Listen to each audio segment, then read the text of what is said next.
ಬಾವಾ ಅಕ್ಕ ಎಲ್ಲಿದ್ದಾಳೆ? ಅಡಿಗೆ ಮನೇಲೂ ಇಲ್ಲ, ರೂಮಲ್ಲೂ ಇಲ್ಲ, ಎಲ್ಲೂ ಕಾಣಿಸ್ತಿಲ್ಲ. ಅವಳು ದೇವಸ್ಥಾನಕ್ಕೆ ಹೋಗಿದ್ದಾಳೆ, ಬೆಳಗ್ಗೆನ ಹೊರಟ್ಲು. ಏನೋ ದೇವಸ್ಥಾನಕ್ಕ? ಅಕ್ಕ ದೇವಸ್ಥಾನಕ್ಕೆಲ್ಲ ಹೋಗೋಳೆ ಅಲ್ವಲ್ಲ, ನಾವೇ ಅವಳನ್ನ ಫೋರ್ಸ್ ಮಾಡಿ ಎಲ್ಕೊಂಡು ಹೋಗ್ತಿದ್ವು. ಹೌದಾ? ಈಗೀಗ ರೆಗ್ಯುಲರ್ ಆಗಿ ಹೋಗ್ತಾಳೆ. ಒಳ್ಳೇದಾಯ್ತು ಬಿಡಿ, ಅವಳಿಗೆ ಮನ್ಸಿಗೆ ಸ್ವಲ್ಪ ನೆಮ್ಮದಿ ಸಿಗುತ್ತೆ. ಈ ಮನೆ ಅವಳನ್ನ ತುಂಬಾ ಚೇಂಜ್ ಮಾಡ್ಬಿಟ್ಟಿವೆ. ನೋಡಪ್ಪ, ನಿಮ್ ಪ್ರಾಬ್ಲಮ್ ಎಲ್ಲ ಸಾಲ್ವ್ ಮಾಡಿದೀವಿ. ಈಗ ದಡ ಮುಟ್ಟೋದು ನಿನಗ್ ಬಿಟ್ಟಿದ್ದು. ಏನ್ ಪ್ರಾಬ್ಲಮ್? ಏನ್ ಮಾಡಿದ್ರಿ ಇಬ್ರು ಸೇರ್ಕೊಂಡೀಗ? ಬಾವಾ ಸದ್ಯದಲ್ಲ ನಿಮ್ಗೆಲ್ಲ ಗೊತ್ತಾಗತ್ತೆ. ಇಬ್ರು ಒಟ್ಟಿಗೆ ಸೇರಿದ್ರೆ ಭಯ ಆಗತ್ತೆ. ಏನೋ ಒಂದು ಅನಾಹುತ ಮಾಡಿರ್ತೀರ. ಏನ್ ಮಾಡಿದ್ರಿ ಕರೆಕ್ಟಾಗಿ ಹೇಳಿ. ನಿಮ್ಮಿಬ್ರಿಗೂ ಮದುವೆ ಮಾಡಿಸಿದೀವಿ ಅಂದ್ಮೇಲೆ ಹನಿಮೂನ್ಗೆ ಕಳಿಸ್ದೆ ಹಾಗೆ ಇರಕ್ಕಾಗತ್ತಾ? ನಿಜವಾದ ಗಂಡ್ಸಾದವನು ಕಾಯ್ತಾನೆ. ಹೆಂಡತಿ ಮನ್ಸು ಬದಲಿಸಿ ಅವಳಾಗೆ ಒಲ್ದು ಬರೋ ತನಕ ಕಾಯ್ತಾನೆ.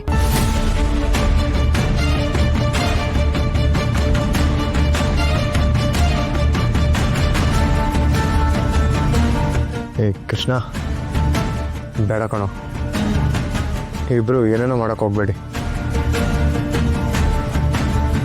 ಅವಳು ನಿನ್ನೆ ಫೋನಲ್ಲಿ ಯಾರ ಹತ್ರ ಮಾತಾಡ್ತಾ ಇದ್ಲು, ನಾ ಅದನ್ನ ಕೇಳಿಸ್ಕೊಂಡೆ. ಅವಳು ಹೇಳಿದ್ದನ್ನ ಕೇಳಿಸ್ಕೊಂಡ್ರೆ ಅವಳಿಗಿದೆಲ್ಲ ಸರಿ ಹೋಗಲ್ಲ ಅನ್ಸುತ್ತೆ. ಆಮೇಲೆ ಸುಮ್ಮನೆ ನಾನೇ ಫೋರ್ಸ್ ಮಾಡಿದೆ ಅನ್ಕೋತಾಳೆ, ಆಮೇಲೆ ನನ್ನನ್ನೇ ಬ್ಲೇಮ್ ಮಾಡ್ತಾಳೆ. ಕೃಷ್ಣ, ಇದೆಲ್ಲ ಯಾಕೋ ಬೇಕಿತ್ತು? ಯಾಕೆ ಮಾಡ್ತಿದ್ದೀರಾ ಇದೆಲ್ಲ? ನೀನೇ ಹೇಳ್ಬೇನಪ್ಪ ಹೇಳಿದ್ದು. ನನಗೆ ಸಾಧಾರಣ ಬದುಕಬೇಕು ಅಂತ ಒಂದೊಂದು ಸಂಜೆ, ಒಳ್ಳೆ ಊಟ, ಒಂದಷ್ಟು ಒಳ್ಳೆ ಮಾತುಕತೆ. ಅಪ್ಪ, ನಮ್ದು ತುಂಬ ಕುಟುಂಬ. ಇಲ್ಲಿ ಅಕ್ಕಪಕ್ಕ ಜನ ಓಡಾಡ್ತಾ ಇರ್ತಾರೆ, ಅವರೆಲ್ಲ ನೋಡ್ತಿರ್ತಾರೆ. ನೀವು ಹೊಸದಾಗಿ ಮದುವೆ ಆಗಿದ್ದೀರಾ, ನೀವು ಒಬ್ರನ್ನೊಬ್ರು ಅರ್ಥ ಮಾಡ್ಕೊಳ್ಳೋದಕ್ಕೆ ಸ್ವಲ್ಪ ಟೈಮ್ ಬೇಕಲ್ವಾ? ನಿಮಗೂ ಸ್ವಲ್ಪ ಸ್ಪೇಸ್ ಬೇಕು. ಇಲ್ಲಿ ಅದು ಸಾಧ್ಯ ಇಲ್ಲ. ಸೊ ಅದಕ್ಕೆ ಇಬ್ರು ಸ್ವಲ್ಪ ಹೊರಗೋಗಿ ಬನ್ನಿ. ಒಳ್ಳೆ ಗಾಳಿ, ಬೆಳಕು, ಒಂದಷ್ಟು ಒಳ್ಳೆ ಮಾತುಗಳು. ನಿನಗೆ ಹೇಳ್ಕೊಡ್ಬೇಕೇನೋ ಅದಕ್ಕೆ ಜೊತೆ ಹೆಂಗ್ ಮಾತಾಡ್ಬೇಕು ಅಂತ. ಬಾವಾ, ನಾನು ಅವಳ ತಂಗಿ. ಅವಳು ಹೇಗೆ ಅಂತ ನನಗೆ ತುಂಬಾ ಚೆನ್ನಾಗಿ ಗೊತ್ತು. ಅವಳು ಶೂರಲ್ಲಿ ಯಾವುದಕ್ಕೂ ಒಪ್ಪಲ್ಲ, ಬೇಡ ಅಂತಾನೆ ರಾಗ ಎಳಿತಾಳೆ. ಮುಂಚಿಂದನೂ ಸ್ವಲ್ಪ ಹಾಗೆ ಬಾಬಾ ಅವಳು. ಅವಳಿಗೆ ಎಲ್ಲದಕ್ಕೂ ಸ್ವಲ್ಪ ಜಾಗ, ಸ್ವಲ್ಪ ಸಮಯ ಬೇಕು. ಟ್ರಿಪ್ ಶುರುವಲ್ಲಿ ಅವಳು ಬೇಜಾರಾಗಿದ್ರು ಪರವಾಗಿಲ್ಲ, 2 ದಿನ ನೀವೇ ಒಂದು ಸ್ವಲ್ಪ ಅಡ್ಜಸ್ಟ್ ಮಾಡ್ಕೊಳ್ಳಿ. ನೀವಿಬ್ರು ಸೇರಿ ಇದನ್ನೆಲ್ಲ ವ್ಯವಸ್ಥೆ ಮಾಡಿದ್ರ ಅಂತ ಗೊತ್ತಾದ್ರೆ ಅವಳಿನ್ನ ಜಾಸ್ತಿ ಕೋಪ ಮಾಡ್ಕೋತಾಳೆ. ಗುರು ಗೊತ್ತಾಗಲ್ಲ ಗುರು, ನಾವು ಹೇಳಲ್ಲ, ನೀನು ಹೇಳ್ಬೇಡ, ಹಂಗೆ ಮೇಂಟೈನ್ ಮಾಡೋಣ.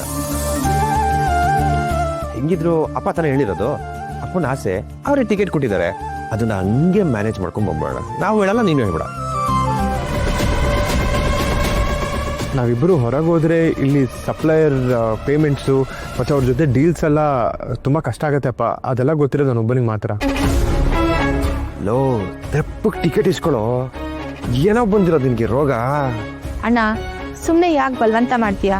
ಅವನಿಗೆ ಹೋಗೋದಕ್ಕೆ ಇಷ್ಟ ಇಲ್ಲ ಅಂತ ಅನ್ಸುತ್ತೆ. ಫೋರ್ಸ್ ಎಲ್ಲ ಮಾಡೋದು ಬೇಡ ಅಣ್ಣ.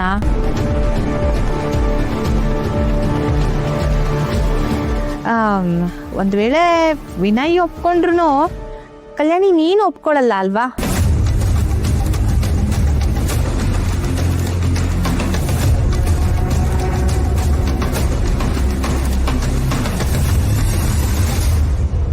ಒಪ್ಕೊಳ್ಳಲ್ಲ ಅಂತ ಯಾರು ಹೇಳಿದ್ರು?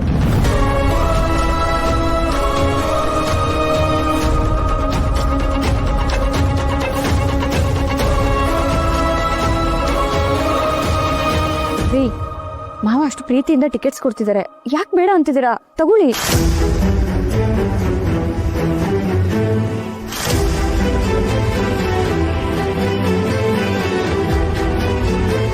ಕಲ್ಯಾಣಿ, ಅದು ಒಳ್ಳೆ ಚಾನ್ಸ್ ಕೊಡಿ ಮಾವ, ನಾವು ಹೋಗಿ ಬರ್ತೀವಿ.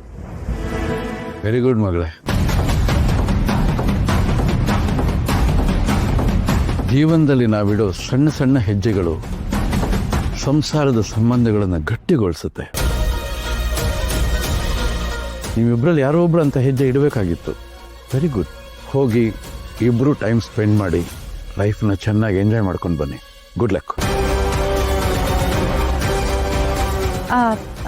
ಕಲ್ಯಾಣಿ, ನೀನ್ ದೇವಸ್ಥಾನಕ್ಕೆ ಹೋಗಿದ್ದೆ ಅಲ್ವಾ? ಪೂಜೆ ಬುಟ್ಟಿಯಲ್ಲಿ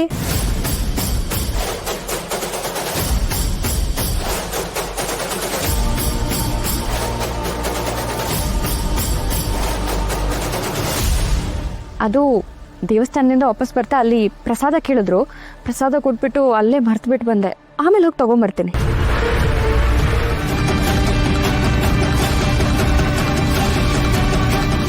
ನೀನಾ? ನಾನೇ ಸಿಂಗಲ್ ಪೀಸ್ ಸುಂದರ. ಏನು ಇಬ್ರು ಬೈಕಲ್ಲಿ ಜಾಲಿ ರೈಡ್ ಹೋಗ್ತಿದ್ದೀರಾ? ಹೆಜ್ಜೆ ಮೇಲೆ ಹೆಜ್ಜೆ ಹಾಕಿ ಸಪ್ತಪದಿ ತುಳಿಯೋದನ್ನ ಪ್ರಾಕ್ಟೀಸ್ ಮಾಡ್ತಾ ಇದ್ದೀರಾ? ನೋಡೋ, ನೀನೇ ಗಾಡಿ ತಗೋದ್ರೆ ಒಳ್ಳೇದು. ನನ್ನ ಟೈಮು, ನನ್ನ ಕಾರು, ಈ ರೋಡು ಆಲ್ಮೋಸ್ಟ್ ನಂದೇ. ಯಾಕೆ ಹೇಳು? ಟ್ಯಾಕ್ಸ್ ಕಟ್ತೀನಲ್ಲ, ನನಗೆ ಇಷ್ಟ ಬಂದಾಗ ತೆಗಿತೀನಿ. ಫ್ಯಾಮಿಲಿ ಬಿಸ್ನೆಸ್ ಎಲ್ಲ ಸೆಟಲ್ ಮಾಡೋದಕ್ಕೆ ಹೆಲ್ಪ್ಗಂತ ಇವಳನ್ನ ಇಟ್ಕೊಂಡಿದ್ಯಾ? ಒಳ್ಳೆ ಬಿಸ್ನೆಸ್ಸೇ ಶುರು ಮಾಡಿದ್ಯಾ? ನಾಳೆಗೆ ಕಿತ್ತು ಕೈ ಕೊಟ್ಬಿಡ್ತೇನೆ. ಓ, ನಾನೇನು ಕಳ್ಳೆಪುರಿ ತಿಂತಾ ಇರ್ತೀನ? ಫಿಗರ್ ಇದ್ದಾಳೆ ಅಂತ ಡವ್ ಮಾಡ್ತಾ ಇದೀಯಾ? ಖಾಲಿ ಪೀಲಿ ಬಿಲ್ಡಪ್ ತಗೋತಾ ಇದೀಯಾ?